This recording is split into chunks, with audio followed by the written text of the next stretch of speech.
नमस्कार। You me and health में आप सभी का बहुत बहुत स्वागत है।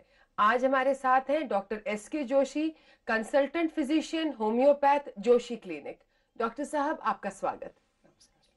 डॉक्टर साहब, सबसे पहले हम लोग ये जानना चाहेंगे कि होम्योपैथी की ओरिजिन क्या है और क्या ये एक साइंटिफिक पैथी है?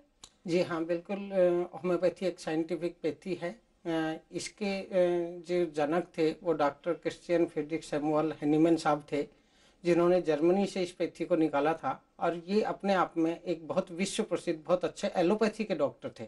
इनके जहन में, अंतर मन में एक हमेशा एक ये बात रहती थी कि हम एक बीमारी को ठीक करते हैं और दूसरी बीमारियां साथ में देते हैं, साइड इफेक्ट बहुत ज्यादा आते हैं। तो ये एक रिसर्च में साथ में लगे हुए थे। एक बार इन्होंने देखा कि एक पेशेंट सिंकोना बार्क दिया गया, उसके मलेरिया की सिम्टम्स डेवलप हो गए। तो इनके मन में आई कि जो डिजीज प्रोड्यूसिंग पावर है वो ही डिजीज क्योरिंग पावर है। और इस तरह से प्लांट्स पे, मिनरल्स के इन्होंने लेकर के ह्यूमन बीइंग पर इसको जो है रिसर्च करी कि जो मेडिसिन जिस चीज को ठीक करती है वो ही उसको ठीक करती है, जो जो सिम्टम्स देती है वही उसको ठीक करती है। तो इस बेस के ऊपर इन्होंने नेचर्स लॉ ऑफ क्योर पर सिमिलिया सिमिलिया बस क्योरेंटर एक नियम दिया। उस लॉ पे ये पैथी काम करती है और वाइटल फोर्स को ये मैनेज करती है, इसलिए साइंटिफिक पैथी है।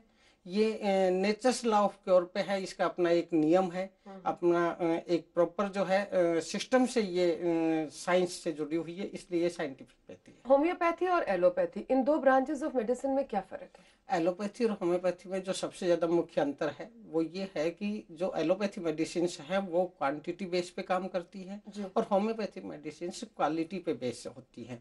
जैसे आपने एलोपैथी में कोई 500 mg की टेबलेट ली, 2 टैबलेट लेते ही 1000 mg हो गए, 4 टैबलेट लेते ही 2000 mg हो गए।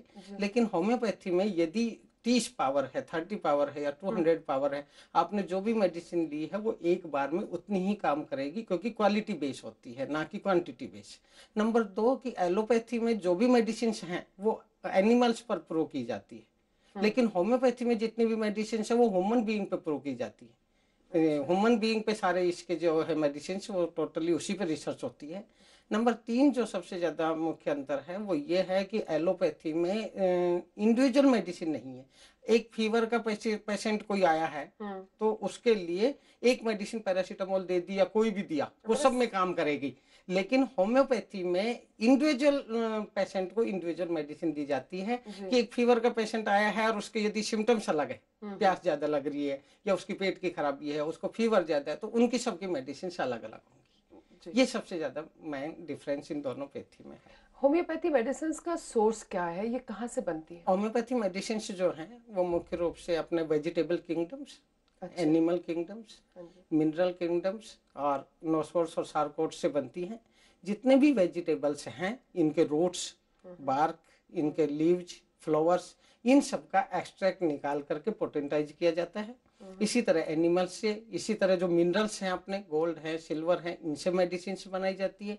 और इसी तरह से नोसोर्स और सारकोट्स जो होते हैं, कि आपने देखा कोई टीबी का पेशेंट है, उसको कोई पस बन गया, उस पस को कलेक्ट करके पोटेंटाइज करते हैं और वो मेडिसिन उस पेशेंट पे देते हैं जो उस बीमारी से ग्रसित हो। होम्योपैथी की मेडिसिन में अक्सर ये 30-60, जैसे आपने कहा 200, इनका क्या अभिप्राय होता है, क्या मतलब है? देखिए, जो भी सोर्सेज हैं उनकी क्रूड फॉर्म सबसे पहले हम लोग निकाल लेते हैं। निकालने के बाद उसको फार्मेसी में एक प्रोसेस होता है जिसके अंदर पोटेंटाइजेशन प्रोसेस जिसको कहते हैं, उसमें जाकर के उसमें उसको स्ट्रोक दिए जाते हैं, उसको तैयार की जाती है, उसकी क्वालिटी उस बेस पे तैयार की जाती है। ये इसकी जो है क्वांटिटी नहीं है बल्कि इसकी क्वालिटी है कि डायरेक्ट मदर ले लिया अपन ने लिक्विड, वो मदर टिंचर कहलाता है। इसके बाद में अपन ने इसको स्ट्रोक दिए, इसकी एक अपनी प्रोसेस है जो अभी इसमें अपन बहुत लंबा हो जाता है। इसकी लंबी एक प्रक्रिया है जो एक फार्मेसी लैब में तैयार होती है।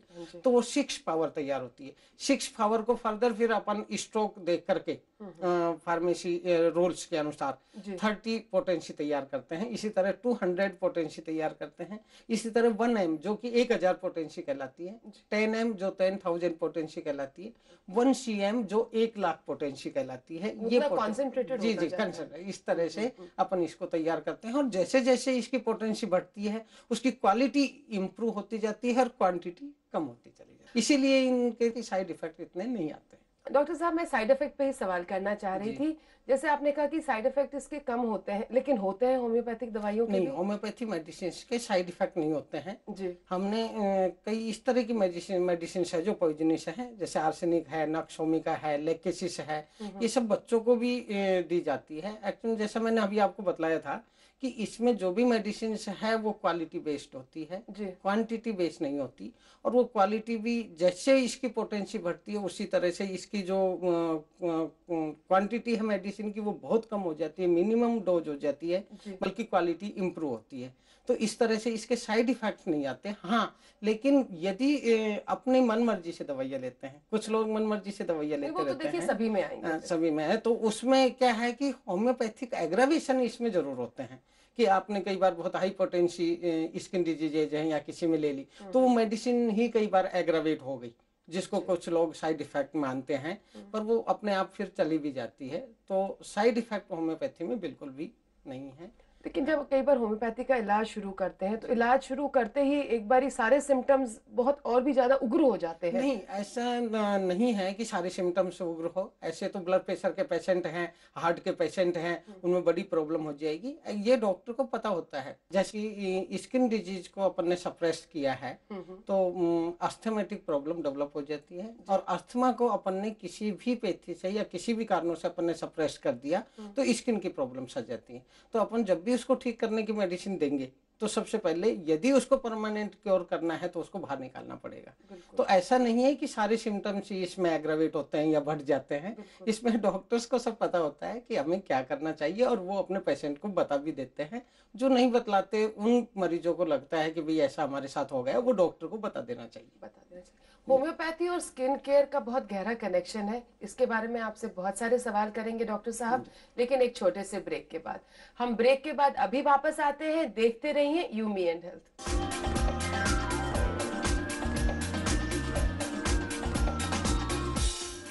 पारस शुद्ध देसी घी, you me and health.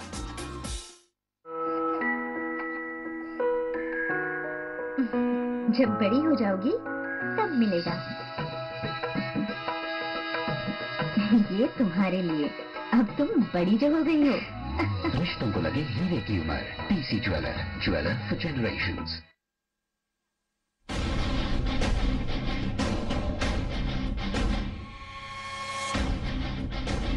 Ambuja Jaipur marathon मजबूत चट्टानों से बनता है रॉक स्ट्रॉन्ग सीमेंट, जो देश को बनाए रॉक स्ट्रॉन्ग सीमेंट।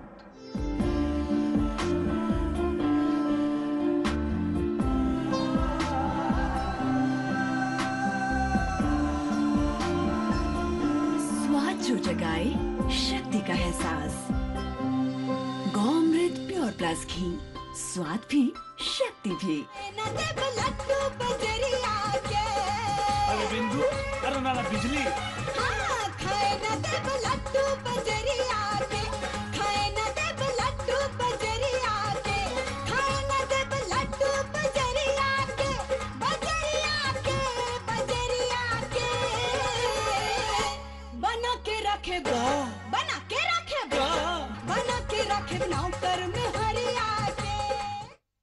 बनेगी भारत में भी विश्व स्तरीय इमारतें। जर्मन टेक्नोलॉजी से बना वर्ल्ड क्लास सीमेंट।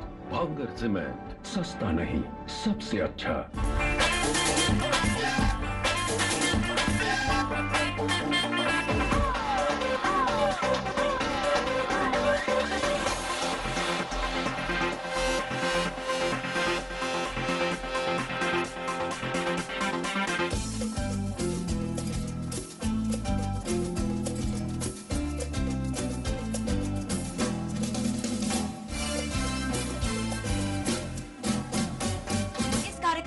प्रायोजक है बैकफोर्ड जॉइंट केयर, दर्द का असली दुश्मन।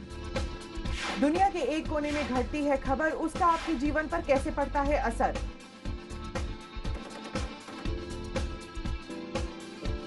अरब क्रांति हो या यूरोजोन संकट, इसका सीधा असर पड़ा भारत की अर्थव्यवस्था पर, यानी आपके रोजाना बजट पर।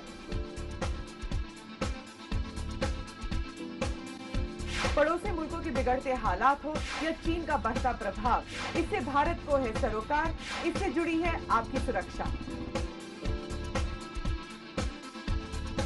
वॉल स्ट्रीट के काले बादलों से कैसे प्रभावित हो रहा है दलाल स्ट्रीट?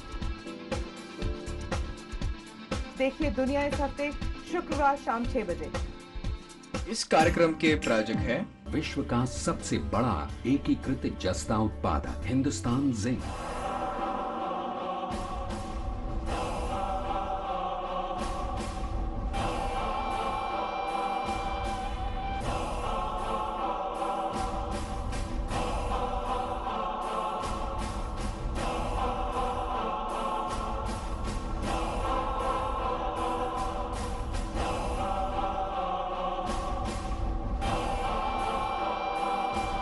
कार्यक्रम के सह प्रायोजक है बिजली बचाएं, सेव एनर्जी। पार्टी का मिशन 2013 आरक्षण का अंत। पारस शुद्ध देसी घी, ह्यूमियन हेल्थ।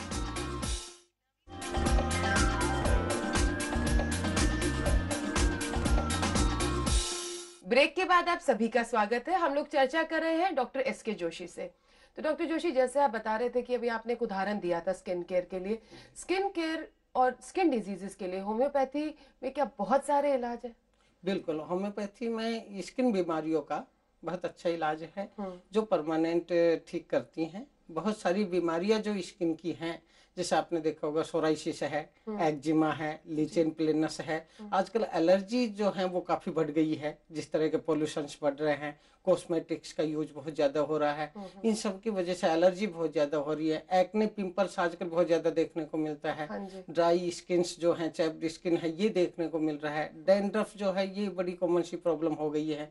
हेयर फॉलिंग है। सभी प्रकार की जितनी भी स्किन बीमारियां हैं उनको होम्योपैथी से बिल्कुल जड़ से ठीक किया जा सकता है। डॉक्टर साहब, जैसे आपने अभी बहुत सारी बीमारियों का नाम लिया, उसमें से एक्ने है, जो मुंह के ऊपर आजकल खास करके जो बच्चे बच्चियां हैं उनके मुंह के ऊपर बहुत सारे दाने निकल आते हैं और कई बार उसके परमानेंट स्कार्स भी हो जाते हैं। तो क्या इसका इलाज है होम्योपैथी में? बिल्कुल, इसका स्कार का इलाज है। आपने देखा होगा कि जो एक्नेज हैं, ये जो सीबेशियस ग्लैंड्स जो होती हैं अपनी फेस पे, चेस्ट पे, बैक पे या शोल्डर्स पे, इनमें एक यंग एज में, प्यूबर्टी एज में हार्मोन लेवल बढ़ जाता है। उसमें बढ़ने की वजह से जो सीबेशियस ग्लैंड्स हैं वो सीबम को एक्स्ट्रा प्रोडक्शन करती हैं और वही जो स्किन के पोर्स है उसमें क्लॉग या प्लग का काम करके एक्ने या पिंपल्स बन जाते हैं। लेकिन कभी भी एक्ने या पिंपल्स स्कार नहीं छोड़ते। स्कार तब छोड़ते हैं जब या तो अपन उनको टच करते हैं, कि अपन उनको टच करेंगे या उसको पिक करेंगे तो वहां पे स्पॉट बन जाएगा।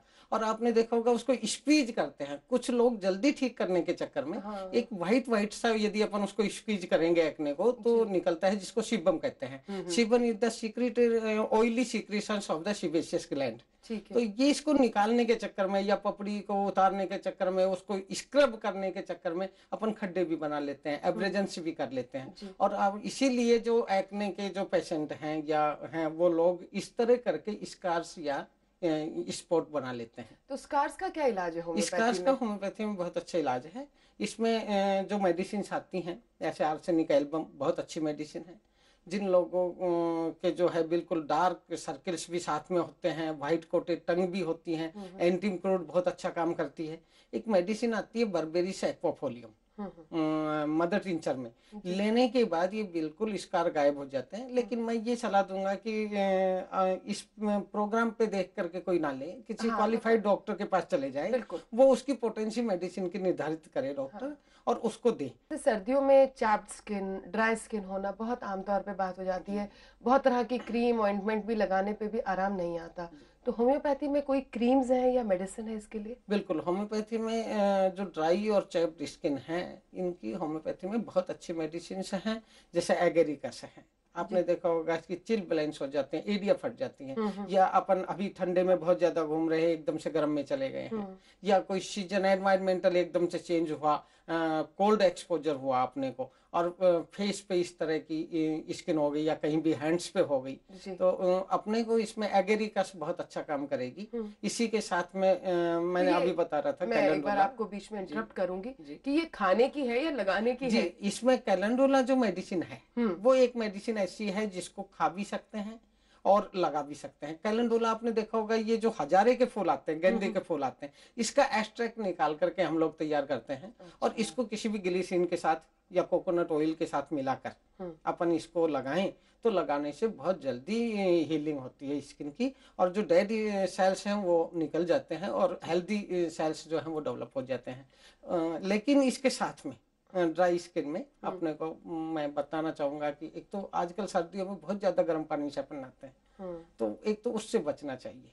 दूसरा, कई बार बहुत ज्यादा हीटर्स वगैरह का अपन यूज में लेते हैं, वो बॉडी का मॉइस्चर वो मॉइस्चर खींच लेता है। तो ये सब इसमें थोड़ा सा और ध्यान रखें मेडिसिन के साथ, तो अपने लिए बहुत अच्छा रहेगा। हाँ जी डॉक्टर साहब, डैंड्रफ के लिए होम्योपैथ में क्या इलाज है? बिल्कुल, डैंड्रफ में एक तो सबसे जो मुख्य जो बचाव और इलाज है वो तो ये है कि हाइजीनिक केयर बहुत ज्यादा रखें। अच्छा। सर को जो है बहुत बढ़िया जो है वाश बराबर करें, उसमें लापरवाही नहीं करें। कुछ लोगों को सर्दी महसूस हो रही है या कोई लापरवाही कर रहे हैं तो उसमें डैंड्रफ बढ़ने के चांसेस होते हैं।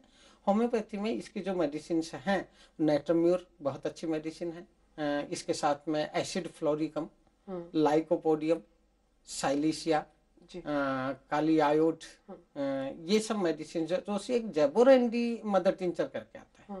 मैंने देखा है कि जैबोरेंडी को यदि अपन कोकोनट ऑयल के साथ मिला करके सर में लगाते हैं तो डैंड्रफ बिल्कुल चला जाता है। साथ में एक थोजा मेडिसिन आती है, तो उस थोजा मेडिसिन से भी डैंड्रफ गायब हो जाता है। लेकिन इसके साथ हाइजीनिक केयर रखना और न्यूट्रिशन पे बहुत ज्यादा ध्यान देना बहुत जरूरी है। डॉक्टर साहब, होम्योपैथ में इलाज के लिए इतना लंबी लाइफ हिस्ट्री क्यों मानते हैं? मतलब डॉक्टर साहब पहले आपसे 2-2.5 घंटे सवाल ही पूछते रहेंगे, बचपन की भी छोटी छोटी बीमारियां निकाल के लाएंगे, ऐसा क्यों करते हैं? बहुत अच्छा सवाल पूछा है नीता जी आपने अभी मैं बता रहा था अभी कि डॉक्टर हैनीमैन साहब ने इस पे जो रिसर्च की थी वो क्रूड फॉर्म में मेडिसिन दी थी। उसके जो सिम्टम्स आए थे मेंटल के, जितने भी सिम्टम्स है अपने GIT के, स्किन के, वो सारे सिम्टम्स कलेक्ट किए थे। उस बेस पर उस मेडिसिन को देख करके उन्होंने मेडिसिन प्रूव की थी ह्यूमन बीइंग पे। तो हम एक एक सिम्टम्स पूछ करके, टोटलिटी ऑफ सिम्टम्स पे होम्योपैथी मेडिसिन वर्क करती हैं। तो टोटलिटी ऑफ सिम्टम्स में जो उसकी कैरेक्टरिस्टिक सिम्टम्स हैं उसको हम मेडिसिन के कैरेक्टरिस्टिक सिम्टम के साथ में मिलाते हैं। इस मिलाने के वजह से हम उसको बिल्कुल ठीक कर पाते हैं। आपने देखा होगा कि सेंसेशंस को भी हम होम्योपैथी में लेते हैं। इवन एलोपैथी में यदि सेंसेशंस की बात करेंगे तो साइकिक ब्रांच में पेशेंट को भेज देते हैं, लेकिन हमारे यहाँ पर सेंसेशंस भी कि ऐसा फील हो रहा है मुझे, ऐसा लग रहा है मुझे, हेड में ऐसा लग रहा है, मैं हवा में उड़ रहा हूँ, या मुझे लग रहा है कि मेरे पास से कोई निकल गया, या मेरे पास में कोई रैट तो नहीं है, या हम कहीं 2 लोग तो मेरे साथ में नहीं चल रहे। ये सेंसेशंस जो हैं, या मुझे इस तरह की फीलिंग होती है। एक्चुअल में डॉक्टर अपनी भाषा में उसको नहीं ले सकता, पेशेंट की अपनी भाषा होती है कि सब मुझे लग रहा है, मैच कर देते हैं हम, और उस टोटलिटी ऑफ सिम्टम्स पे बेस पे दवा देती है। और यही कारण है कि बड़ा लंबी हम हिस्ट्री लेते हैं, वो डायग्नोसिस में हमें बड़ा महत्वपूर्ण होता है हमारे लिए, और पेशेंट को परमानेंट ठीक करने के लिए भी उपयोगी है। आम आदमी के कुछ सवाल और भी हैं मेरे मन में, लेकिन आपसे पूछेंगे एक छोटे से ब्रेक के बाद। हम ब्रेक के बाद अभी वापस आते हैं, देखते रहिए यूमी एंड हेल्थ।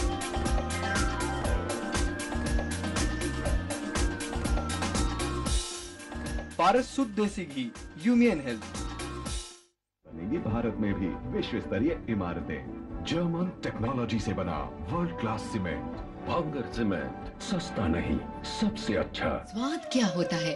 वो जो जबान पर महसूस होता है, या वो जो दिल तक पहुंचता है, जिसमें महकती हुई बेशुमार खुशियां आपके अपनों की सेहत का ख्याल रखती हैं, जैसे महाकोश कुकिंग ऑयल, जो ख्याल रखे आपके स्वाद और सेहत का।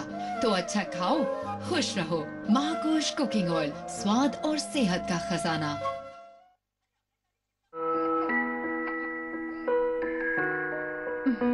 जब बड़ी हो जाओगी तब मिलेगा। ये तुम्हारे लिए, अब तुम बड़ी जो हो गई हो। रिश्तों को लगे हीरे की उम्र। TC jeweller, jeweller for generations.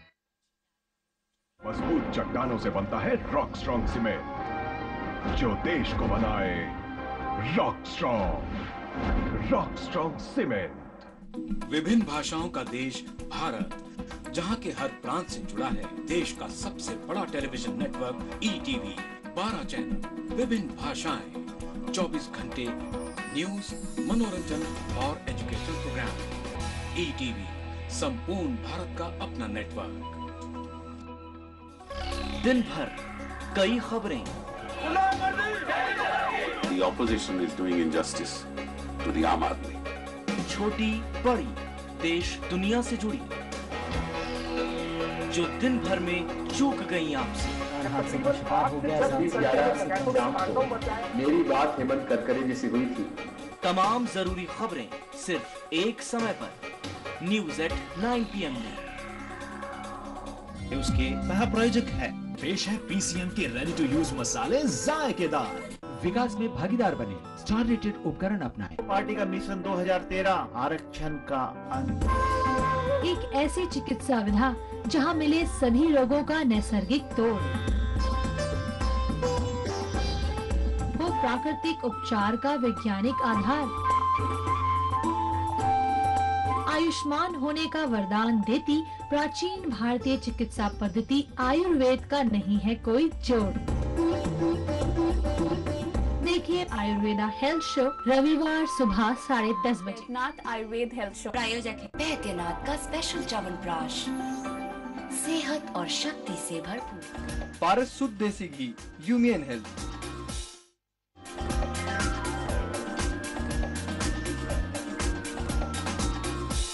Break के बाद आप सभी का स्वागत है। हम लोग चर्चा कर रहे हैं डॉक्टर एसके जोशी से।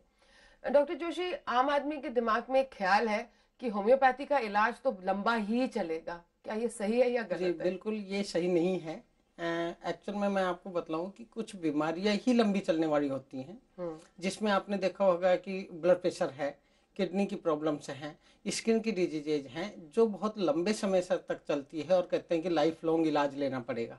इस तरह से यदि अपन उनमें मेडिसिन देते हैं और किसी को अपने 6 महीने या 1 साल मेडिसिन खिला दी तो लंबा नहीं होता।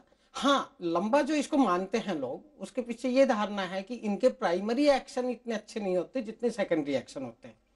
जैसे एलोपैथी में प्राइमरी एक्शन बहुत अच्छे हैं कि किसी को बहुत ज्यादा पेन है तो उस समय एक बार सप्रेस्ड हो जाएगा, लेकिन सेकेंडरी एक्शन उतने ही वर्ष है। इसके प्राइमरी एक्शन आने में थोड़ा सा टाइम लगता है, लेकिन सेकेंडरी एक्शन जैसे ही आते हैं बीमारी फटाफट ठीक होती है और इसमें टाइम नहीं लगता। अब तो एक्यूट बीमारियां हमारे पास में खूब आ रही है, जिनको हम 2 से 3 दिन में बिल्कुल ठीक कर देते हैं।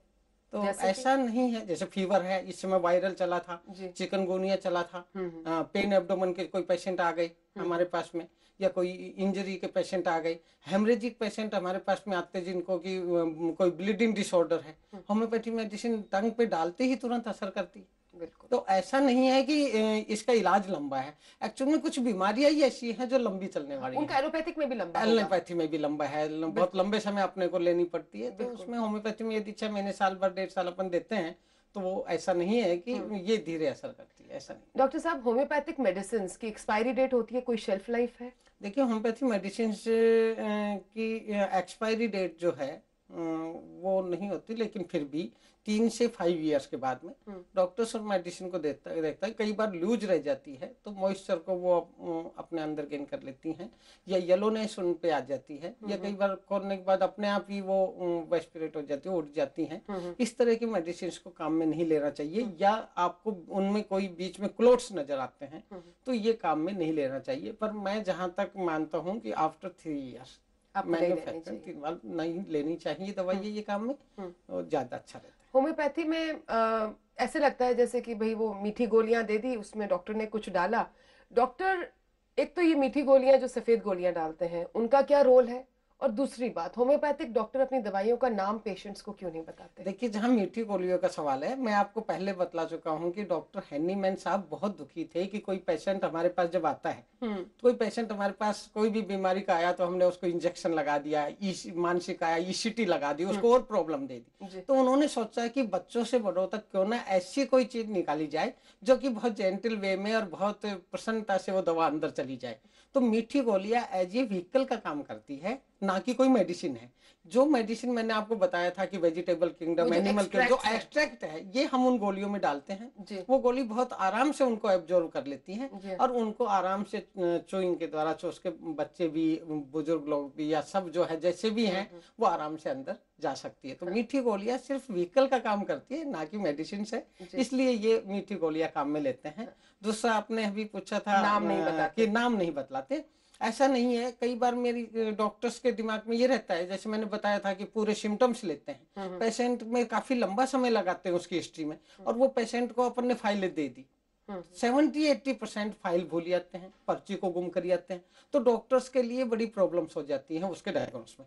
लेकिन मैंने, मेरी 17-18 साल की प्रैक्टिस हो गई, मैं सबको प्रेस्क्रिप्शन देता हूँ, एक प्रेस्क्रिप्शन मेरे पास रखता हूँ। प्रेस्क्रिप्शन देना चाहिए डॉक्टर्स को, अब देने भी लगे हैं, ट्रस्ट बनता है। दूसरा, वो कहीं पे दूसरी जगह भी है तो आपसे कंसल्ट भी कर सकता है। क्या कोई ऐसी स्टेज होती है ह्यूमन लाइफ की जब होम्योपैथिक दवाई नहीं लेनी चाहिए? नहीं, होम्योपैथी मेडिसिन हो या कोई भी पैथी हो, उसके अपने एक लिमिटेशंस है। लिमिटेशंस हमें बिल्कुल, ये जो पूरा डिग्री कोर्स होता है, पीजी कोर्स होता है, उसमें पढ़ाए जाते हैं। जैसे सर्जिकल डिजीज, सर्जिकल डिजीज में जब अपने को लगता है कि अपेंडिसाइटिस हो गया, बस्ट होने वाला है, उस समय एलोपैथी में भी सर्जरी में रेफर करते हैं। सर्जरी एक्चुअल में अलग ब्रांच है, जिसमें ये देखते हैं कि ये बीमारी सर्जिकल है। उनको सर्जिकल डिजीजेज का नाम ही अलग दिया गया है कि सर्जिकल कैटेगरी में है। तो इसकी लिमिटेशंस हैं, बाकी तो सभी में दे सकते हैं। उस लिमिटेशंस को ध्यान में रखते हुए डॉक्टर्स दवाइयाँ देते हैं। जिसमें होम्योपैथी इलाज नहीं कर सकती? नहीं, ऐसा नहीं है। सभी बीमारियाँ, चाहे कोई सिस्टम की हो, आप माइंड से ले ले, गैस्ट्रो इंटेस्टाइनल ट्रैक्ट ले ले, नर्वस सिस्टम ले, स्किन ले, लोकोमोटर सिस्टम ले, पीडियाट्रिक ले या गायनिक ब्रांच ले, सभी में इसका बहुत अच्छा इलाज है। लेकिन अभी जैसे मैंने आपको बताया था कि लिमिटेशंस हर चीज में है।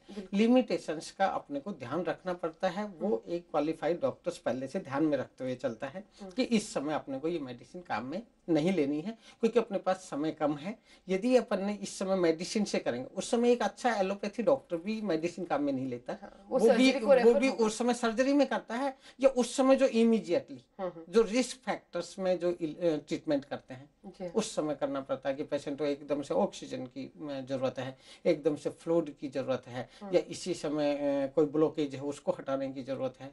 तो वो करने के बाद आप होम्योपैथी दवा दे सकते हैं, पर उस समय वो रिक्वायरमेंट देखनी जरूरी होती है। होम्योपैथी में दो तरह की दवाइयां आजकल आती है, एक तो बायोकेमिक कुछ सॉल्ट्स होते हैं, और कुछ एक जैसे आपने कहा कि भाई ये लिक्विड होता है, तो दोनों में क्या फर्क है? बायोकेमिक होम्योपैथी का ही एक पार्ट है। डॉक्टर सोस्टरर साहब ने ये महसूस किया था कि अपनी बॉडी में 12 साल्ट होते हैं, जिनकी डेफिशिएंसी से अपनी इम्यूनिटी पावर कम होती है और उनसे कोई ना कोई प्रॉब्लम होती है।